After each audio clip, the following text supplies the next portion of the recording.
Welcome to this edition of On Politics. I'm Dr. Eric Morrow at Tarleton State University, and we're glad to be back on the air here after almost a month of being away. Had some things I had to take care of with the family and with other matters that made it very challenging to record during that period of time. But we are back, and we are back for a weekly show that focuses on politics at the local, state, national levels, international sometimes. And really looking at government and policy issues and the dynamics of politics in and around how we govern, what are the challenges in governing, as well as current policy issues. So we are back, and we're glad you're joining us. You can listen to us, of course, right here on KTRL 90.5 FM. We also stream at this time as well, 12 noon on Sundays at tarletonradio.com. And if you missed the show, from week to week, and you can certainly go back and look at our archives, which are available on SoundCloud, and we're available as a podcast that you can download as well. And I will be starting again posting related articles to the things and topics that we discuss on the show each week on our Facebook page. That's On Politics with Eric Morrow. So here we are right in the middle of a legislative session. The 87th Texas legislature is churning away in Austin we're under 60 days now till the end of at least the regular session.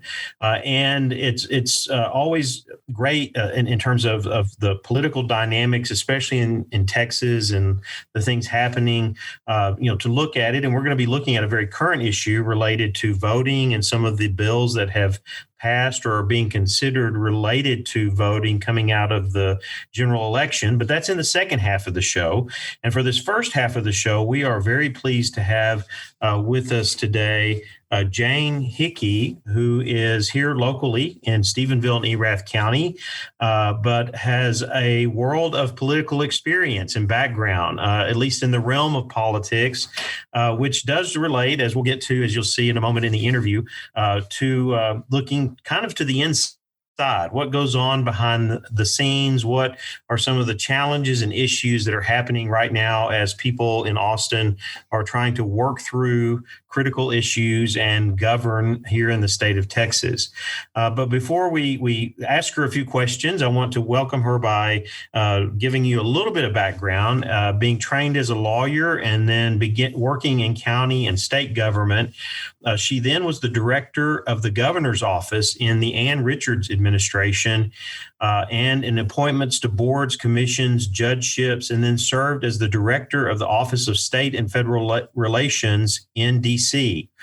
She also was a private sector lobbyist in Austin and D.C., followed by crisis communications in New York, with the career that was over 34 years working with Ann Richards in and out of elected office, and of course in the campaign process and all that's involved with that as well.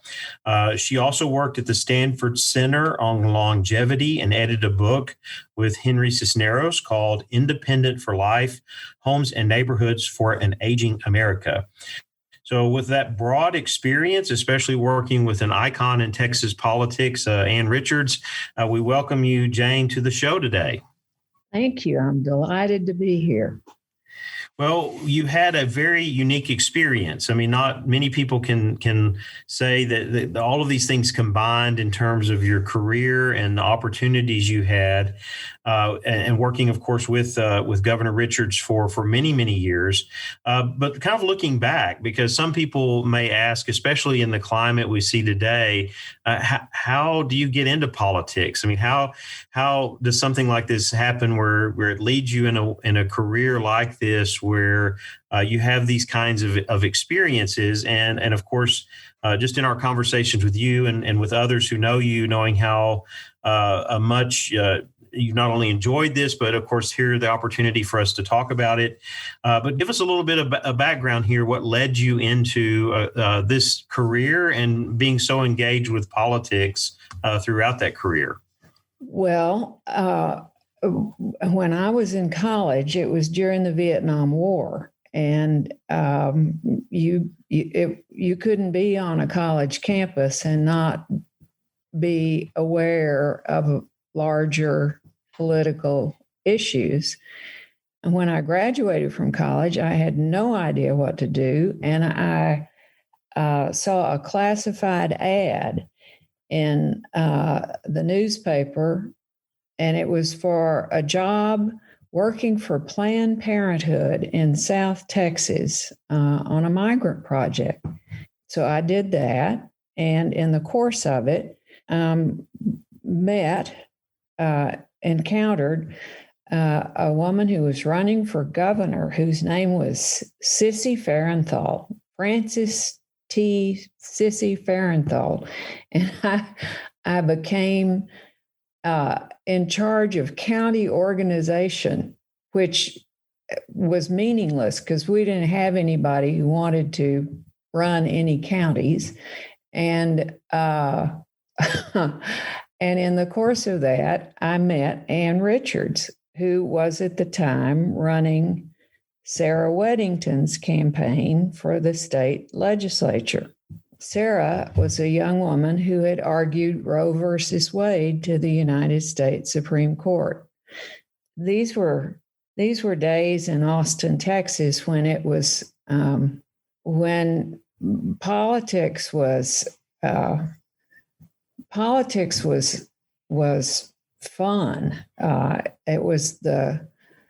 It was social. It was your friends and a whole lot of carrying on that was a really good time. So I think that's probably how most people get into politics, is that they know somebody that they think they'd like. Yes, and that's it's interesting too, because we, here at Tarleton, we've even talked about a degree in political management, because this is an area that you often have people who've been involved in politics come back and talk about areas that relate to their what they focused on in politics, and looking at different industries and so forth, but never looking at it about the career itself. A lot of the different facets and aspects and the relationships, the things that that developed.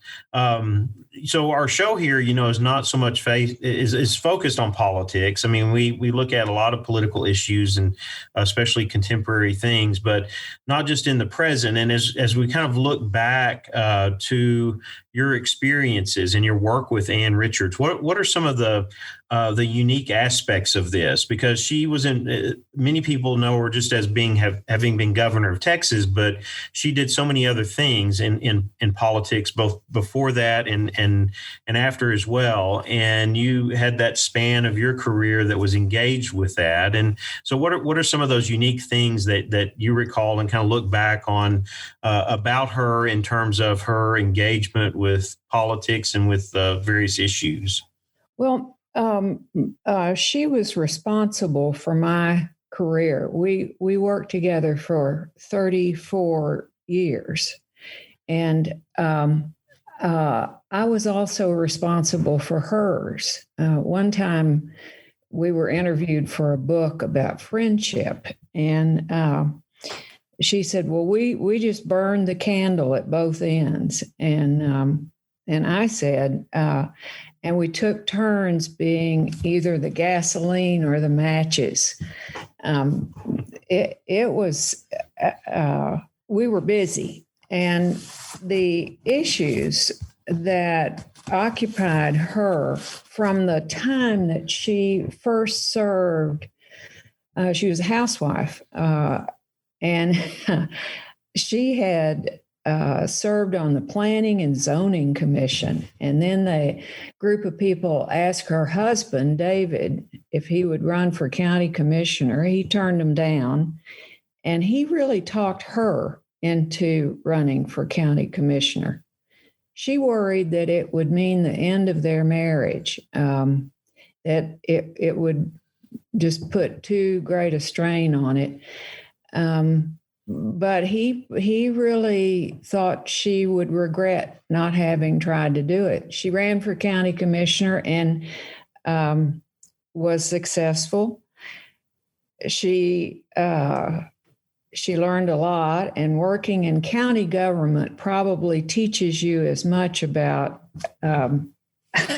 about not only what you can do to be helpful to people. It teaches you about roads and drainage and human services and budgeting, but it also teaches you a lot about the peculiarities of your fellow citizens. At the time, the Commissioner's Court in Travis County was responsible for the county jail, and we had a jail nurse who was a defrocked doctor who seemed to believe in the mystical power of the color blue and was, I think, providing drugs of some kind to sedating most of the inmates as a way to control their behavior. And the county doctor that would check on that would certify deaths was storing body parts in mason jars up under the county judge's office. I mean, it was a real learning experience in government to be at that level. She then got elected state treasurer, and she beat a man whose name was Warren G. Harding, and he was a terrible office holder.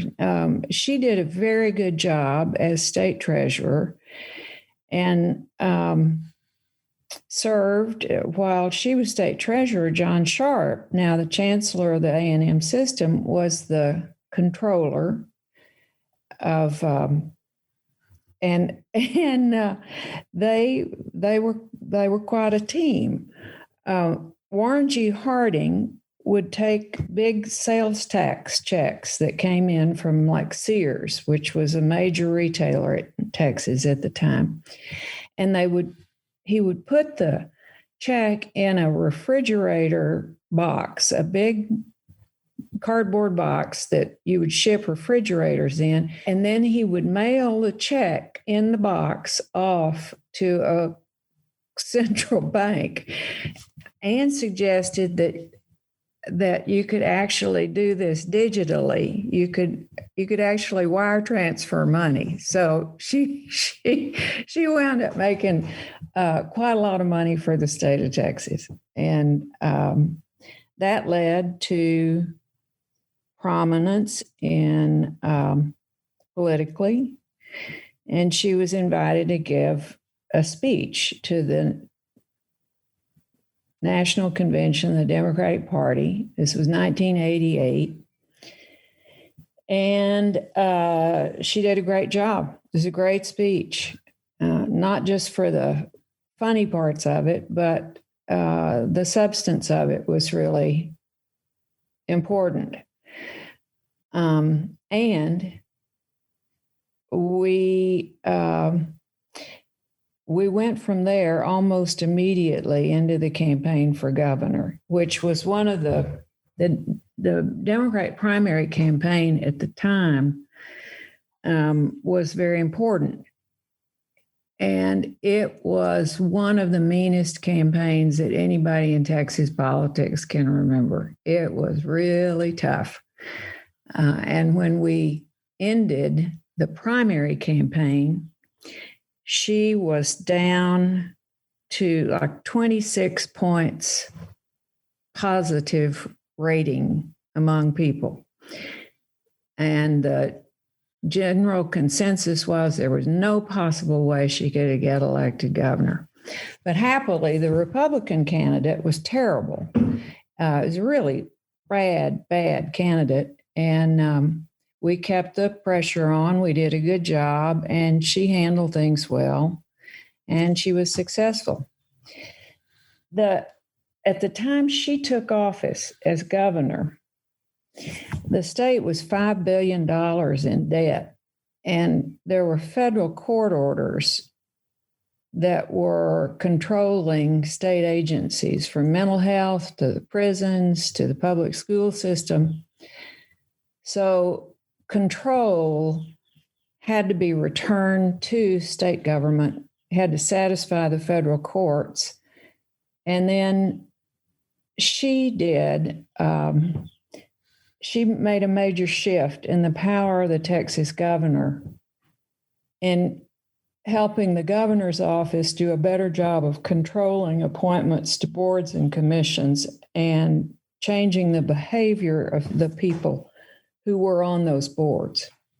Barbara Jordan was our ethics advisor, and we did ethics training for the people who served on those boards. And we did just general training in how to serve, because the people that we appointed were often people who had never had that kind of responsibility before. We tried to have service on the boards resemble the population of the state of Texas, so we were appointing fair numbers of women and Hispanics, Latinos, African Americans.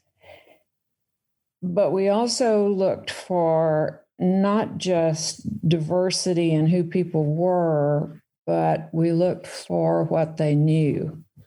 So I remember on the board of funeral directors that regulated funeral directors, I looked for somebody who had aides, because at the time, funeral homes were refusing to bury people who had AIDS. We appointed the victim of a crime to the Criminal Justice Board, a woman who'd been attacked in her home by somebody dressed up like a ninja.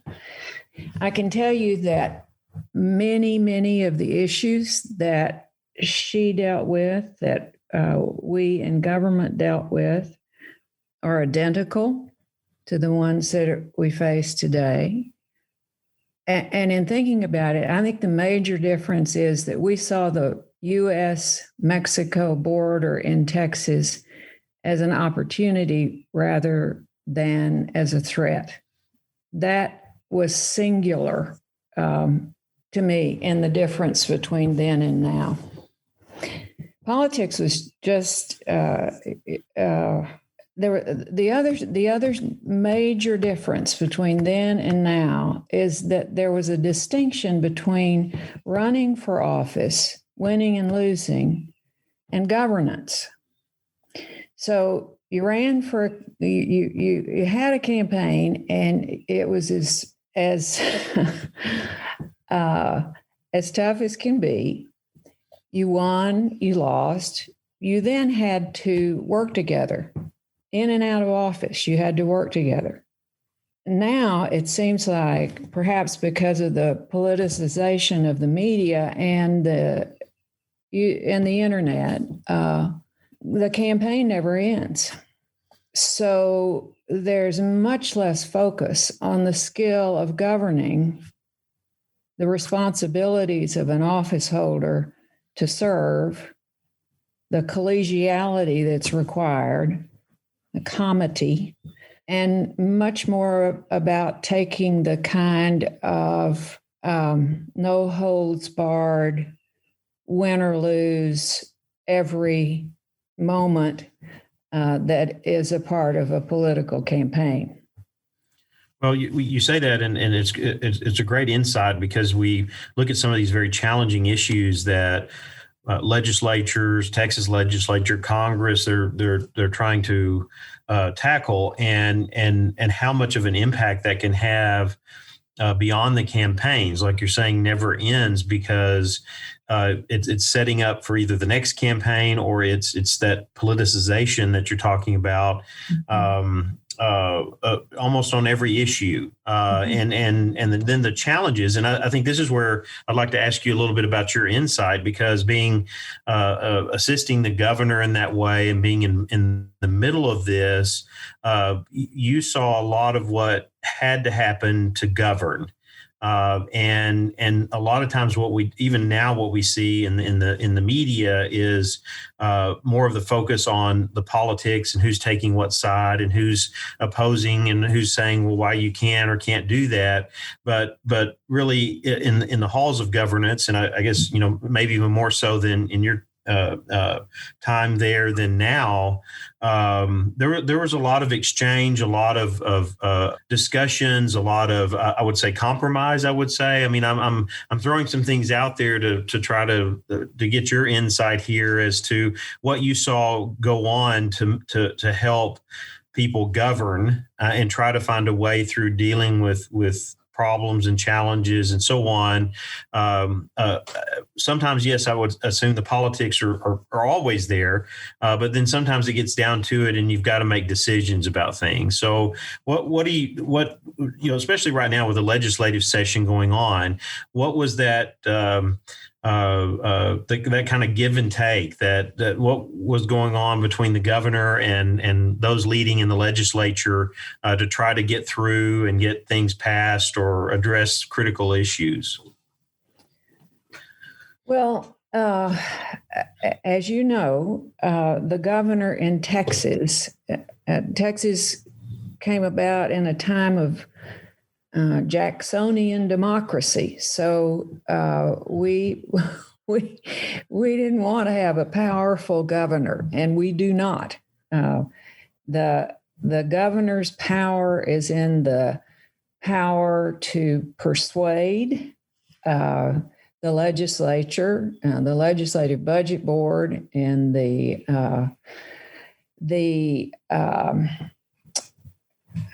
I would say the lieutenant governor that the governor's policies ought to be enacted. The speaker has an important role, but in Texas, really the lieutenant governor is probably the most powerful office in state government. The fundamentals don't change. The fundamental is that people do things for their reasons. They don't do things for your reasons. So the governor's power to persuade members of the legislature that they should go along with what he or she wants it involves understanding why they would do something that you want them to do. And frequently, these what they want is indirect. It's not directly related to the topic at hand. Lyndon Johnson was such a master of the political world because he understood absolutely everything about what made a particular member of the legislature willing to go along with what he wanted. Anne had a gift that she was a big draw. There was curiosity. It was almost like, people wanted to see a talking dog. How could a woman be the governor of Texas? A two-headed cat. I mean, it was just that helped. But also she was so smart. She was very funny. So, for example, Texas has made a habit over its history of mistreating people who speak Spanish. As one of the groups that we have been hard on, and she would remind people that She was not the first woman to be governor of Texas. She was the second. The first woman to be governor of Texas was a woman named Miriam Ma Ferguson, who was called Ma because her husband was named Paul. And Paul got impeached for selling pardons to people. And Ma famously said she was punishing children for speaking Spanish in the schools. And Ma said that if the English language was good enough for Jesus Christ, it was good enough for the little school children of Texas. So they were not about to teach kids Spanish in the public schools. That humor, let's say, take an issue like guns, concealed weapons, an issue that we deal with today, guns. Well, what should we do? Well, the National Rifle Association was trying to persuade the governor not to veto a bill that would have allowed carrying concealed weapons. And they tried to say it was a women's issue, that carrying a concealed weapons would make women more secure, safer. And Anne did veto the bill. And while doing so, she said that nobody could accuse her of not supporting women's rights. But there was not a woman in Texas that could actually find a gun in her purse. All right. Which happens to be true, in my view. Anyway, what happens inside, the closer that you get to power, the less it has to do with the issue at hand, and the more it has to do with the relationships that exist between the people who are dealing with each other. So if you understand the personalities of the current governor, lieutenant governor, and speaker, then you'll have a very good sense of who's in charge and who is likely to be able to persuade others to go along with them. It's early in the session because when things really start to cook is as you get closer and closer to the time when, as they say, the fat lady sings and you get to sine die, meaning without day, and they start literally climbing up and moving the clock back so that they've got time to actually get things done. People don't like to act prematurely because they think they might get a better deal on down the road. So they wait for the last minute, and they are chafing with each other as we speak about how to deal with the disasters that have befallen the state here recently, and how to fix them, who's going to pay for it, and who's going to get blamed and who's going to get credit. Right. Well, so I've taught classes on public policy, and I have to remind students when we have these classes, because we have to remind them that, okay, when you look at it and you look at applied politics and applied research and trying to find solution to problems, that when you move into politics, you can't ignore this aspect that you're talking about, which is very much a part of that political environment where people are looking at what they're going to get out of it. They're looking at those relationships and how they're going to benefit them or not long term in terms of their political aspirations. And I think this is a part of it and I'm hoping this helps our listeners too, of trying to understand that environment, that it is there's much more to it and much more depth to it than people just trying to come come up with good ideas and then try to get their idea passed through legislation. There's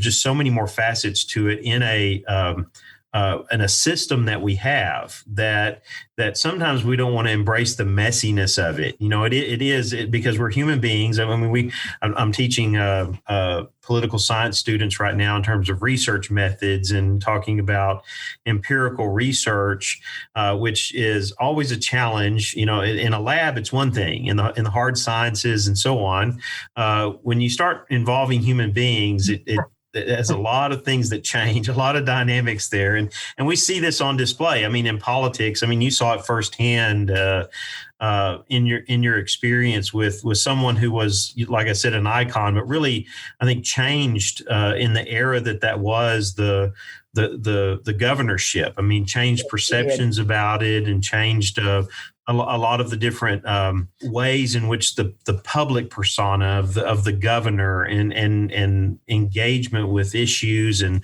wanting to try to affect change and so forth. So along that line here and just looking at and bringing this forward, you talked about that some of the issues are very much still the same and still in the forefront. One of the issues, and this is kind of segues into what I'm going to talk about after our interview, but voting. We've had all these challenges come out of the last election. A lot of it is very politically driven. It's become very partisan across the country as you see states making decisions. And it's not really looking at I know the word voter security is tossed around out there, but when you kind of read the dialogue, it's not really talking about what we can do effectively in expanding voting access and what are the limits of resources and maintaining security. As you had pointed out, Governor Richards had a very intense focus on differing populations across the state, differing groups of people with different backgrounds and perspectives and so on. And based on that, and I don't know, I'm not as familiar in depth with her a focus on specific issues like this, but related to this, how politics are on display in this process of dealing with voting. What do you see are some of the challenges that we have in governing today when issues that relate to basic fundamental rights that we have and trying to ensure access so that people can exercise those rights given our population growth, given our complexity of our society. And then we see it get so politicized, where it's not really conversation about the practicality of voting access, but much more about, this is our, view on it and we need to make changes, and others saying, well, no, you're infringing on the rights and access of people. To me, that becomes very challenging to our democracy of really trying to navigate that in a way that kind of honors those rights and that adheres to their significance rather than making it such a political issue. I'm not trying to drag us into a discussion on voting rights and all of that, but much more of seeing these kinds of challenges as you go back to your first response about getting past campaigns and actually governing in this environment that we see today. To me, it's as we call it in the literature in terms of teaching, federal and even state government. These are kind of cracks in our democracy that can widen if we don't navigate them properly, or hopefully we can find some correction at some point in making sure that we deal with them in the right way. But certainly a challenge to governance. Well. Two points. Number one, trying to keep people from voting is this new word we're learning, seditious. It is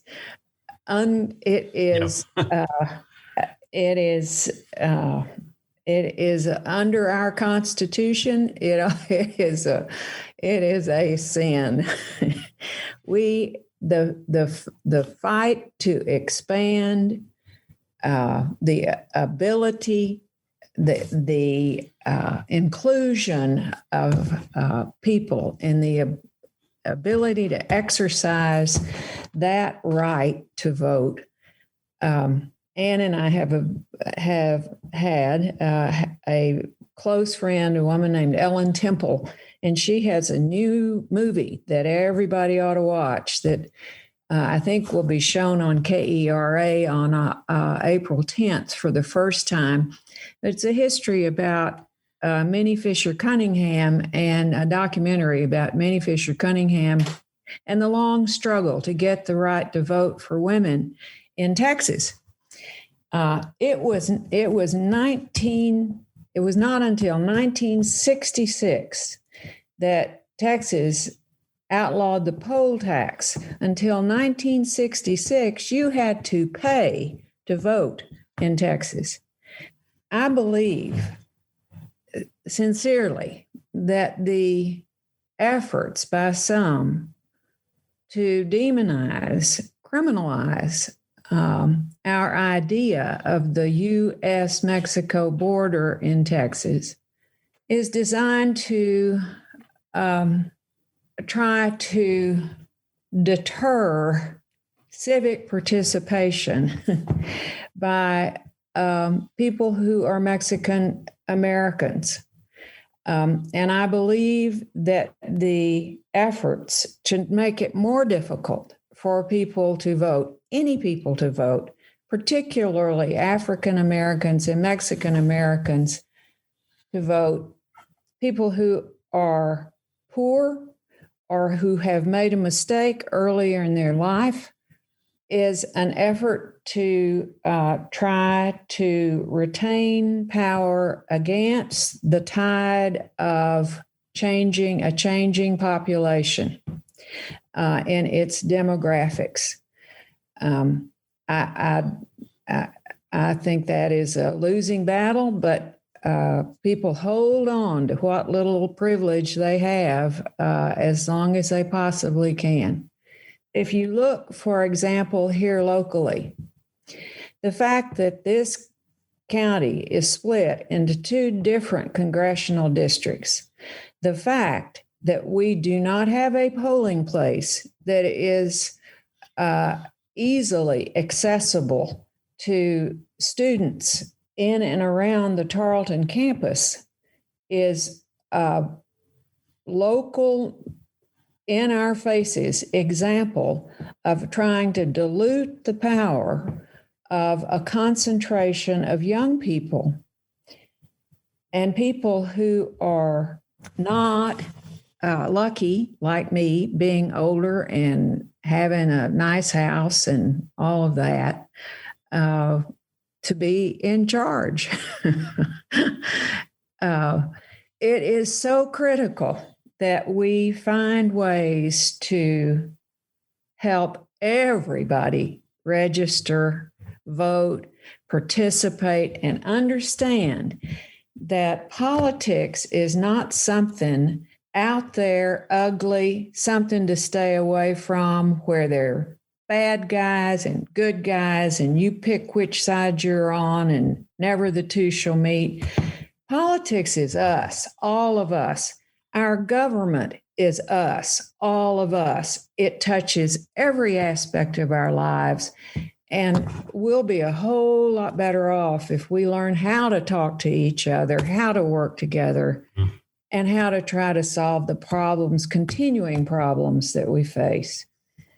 It's a community, and Texas is,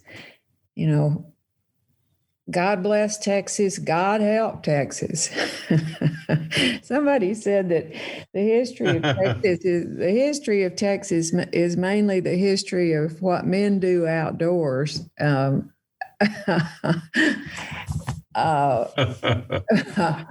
But we all need to help it get better for the future. Yes, very, very well said. One opportunity here before we conclude our interview. I know you're very active in the community, and which is great here for Stephenville and for this region. I wanted you to have the opportunity just to share with our listeners some of the things that you're engaged in, and what your current focus is after this long career in politics and government, but so that people know the contribution that not only you've made in the past in terms of your work, but how you are involved in our community today. Well, I'm busy. Our church is it's St. Luke's Episcopal Church, which is right next to the campus, and we have a food bank that is important, and we have had a program with students on the campus in terms of food also, and in terms of sort of having a study hall where I think we also serve food. So I love the community of St. Luke's and the work that we get to do there. I've been really lucky that the wildlife students do research projects out here in the country where I live, and getting to see the work that they do with birds and mammals, and now it's bugs of different kinds, and not to mention the pastures that they're working on. That's very exciting. And then I have been lucky enough to get to take some classes at Tarleton in the art department, and the fine arts department at Tarleton, and the visual arts for me, but of course the music department also is an important part of our church. The music students, we have music students who are our choir. So, we're so lucky to have Tarleton, the economic engine of this community. I think we have the potential with these very talented young people and the faculty and the leadership of the college, the university, for it to be this economic engine of the whole region. And it's very exciting to watch it grow and mature, develop. Very, very thrilling. Well, we've certainly enjoyed having you on the program today, and just engaging with some of these, both the past and the present in politics, which is what we do on this show on a weekly basis. And just to let our listeners know, we've been speaking for this part of the show to Jane Hickey, who was a longtime friend and assistant to Governor Ann Richards, both in her time as governor and before and after, and just the insights you provided in understanding some of that, and some of the similarities and differences between that time and today are very helpful. So, Jane, thank you for coming on, and we hope we can have you back in the future as well. We have a general election coming up in the next cycle that will be for statewide offices, and you have hands-on experience with campaigns, especially for the highest office in the state. So I can see that already as a great opportunity to have you back and tell us what it's like when you're out there on the campaign, and what are some of the issues and challenges that you face. But again, thank you for joining us today. Well, Dr. Morrow, thank you. I enjoyed my time with you. And thank you for doing this. Very good. Well, we're going to take you're very welcome. We certainly enjoy it, and we think it's a contribution to our community and our region. We're going to take a quick break, and we'll be back to wrap up the show with focus on some of the legislation that's moving through the Texas House and Senate related to voting. We'll be right back. Politics can be confusing, but On Politics with Eric Morrow has your back. Follow the show on Facebook. Search On Politics with Eric Morrow to stay up to date with the show and all the sources to follow right along.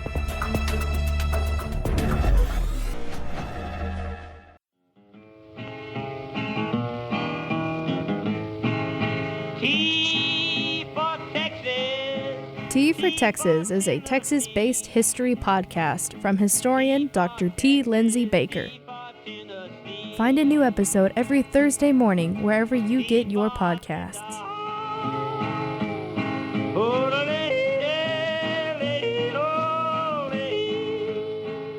Welcome back to On Politics. I'm Dr. Eric Morrow, and we're glad if you were able to join us for that first half of the show with Jane Hickey, a friend and assistant to Governor Ann Richards for over 3 decades, with just some great insight into what has transpired, what goes on in that office and related to gubernatorial politics and other areas as well. And so if you missed that first part of the show, I recommend that you catch us on SoundCloud. The show will be uploaded there, or download where you get your podcasts. We don't have a lot of time here for a second segment, so I want to start this issue off, and then we'll give you some updates next week. But as many of you may have heard in the news, especially in the state of Georgia and other places as well, there has been political wrangling over changing voter laws, voting processes, especially after this past general election in 2020, when there were all different concerns coming from different areas. And, primarily we're seeing this from Trump supporters and the Trump campaign about voter fraud, voter irregularities, and so forth.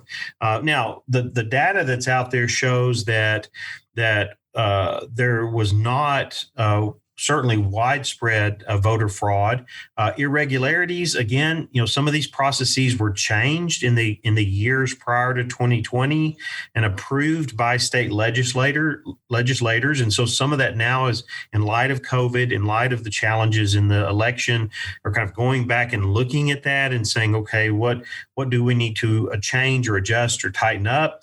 But as with many other major issues, this has become very highly politicized. And of course, it has happened right here in Texas. And so I wanted to follow up on this with just a little bit of discussion about Senate Bill 7. And then, of course, there's House Bill 6, but Senate Bill 7 has made it through and was approved along partisan lines by the Texas Senate. And the primary changes here in the bill is to counter some of the practices that were done at the local level in the past election. So the bill prohibits local election administrators from extending early voting hours. Okay, so like we had some examples. One was in Harris County of a 24-hour voting site. It was available at least one day for 24 hours. Partly the reason for that was to facilitate people who were working and dock workers and others working different shifts that might be challenged to meet the regular voting hours. The other was operating drive-through voting centers. So in high population areas and in kind of response to COVID and trying to limit the numbers of people having to come into voting centers, they provided drive-through voting.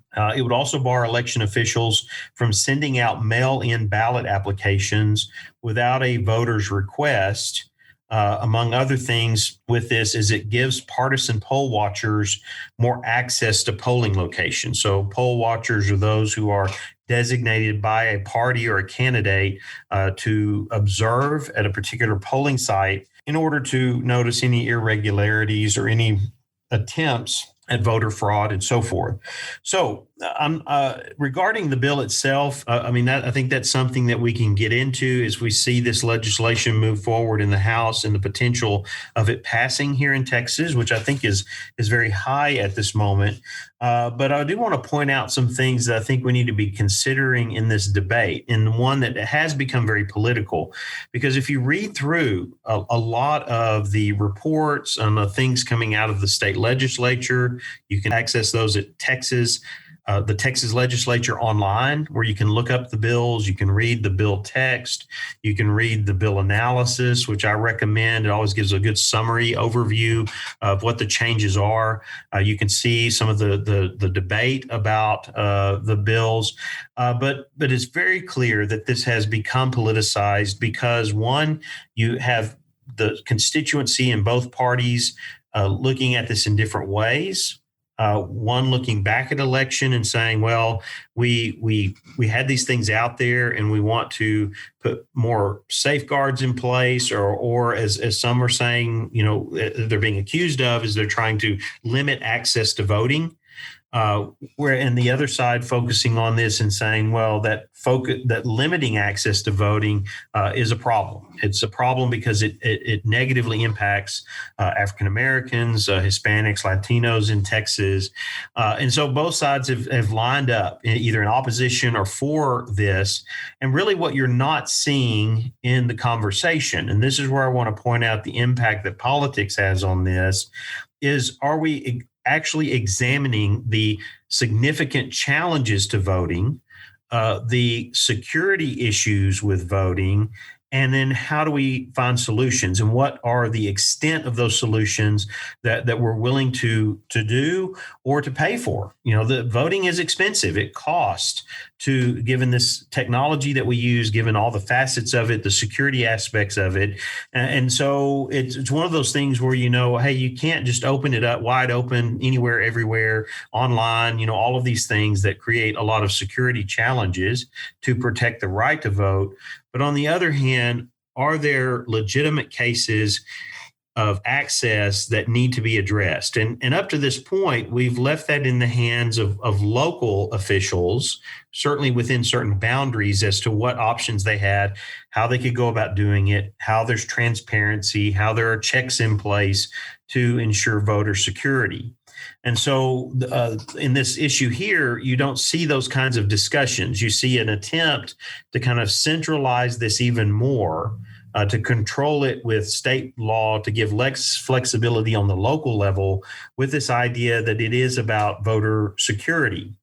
And so that's, I think, where my concern is in this, is that the politics are actually affecting the objective look at what does provide access and access with security to people in areas across a state that's very diverse and very different. And what I mean by diverse is the challenges of conducting voting in our rural areas compared to urban areas are very different, where you have urban areas where there's high concentrations of population and being able to provide enough voting sites that are manned and equipment and being able to accommodate that. Whereas in rural areas, and you're talking about distance that people may have to drive to vote and access to it in that way, absentee balloting, of course, across the state.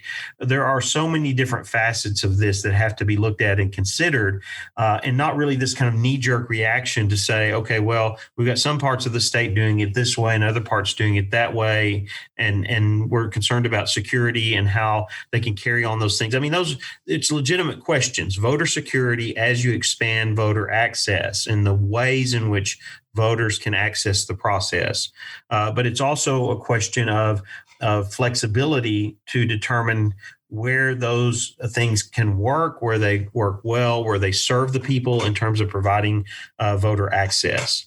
Of course, as we know, a lot of this has come out of the crisis of COVID, because some of these questions were not even being asked to the extent they are now prior to COVID. And in fact, many states made changes in their voting practices over the last 15 to 20 years in order to provide greater access, in order to integrate more technology, in order to put safeguards in place.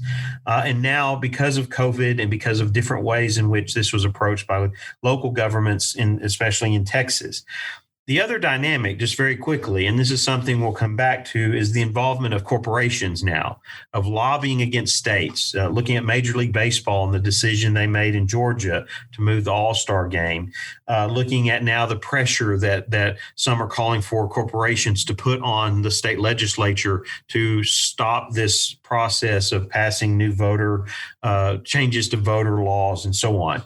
When really this is an issue for legislatures, it is an issue for the courts. Because some of this will be challenged in the courts and will need to be addressed before our next election. We'll get into that a little bit more, and we'll update on the status of where voting is, where these voting changes are within the legislature in Texas in our show next week.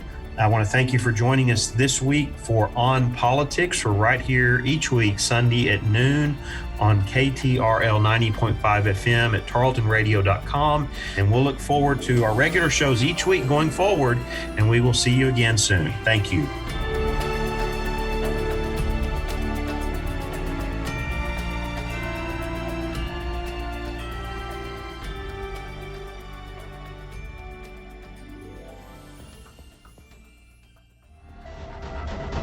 This has been a Tarleton Radio Network podcast with production from me, Taylor Welch. And me, Carissa Cole. Find more great shows by searching Tarleton Radio Network wherever you get your podcasts.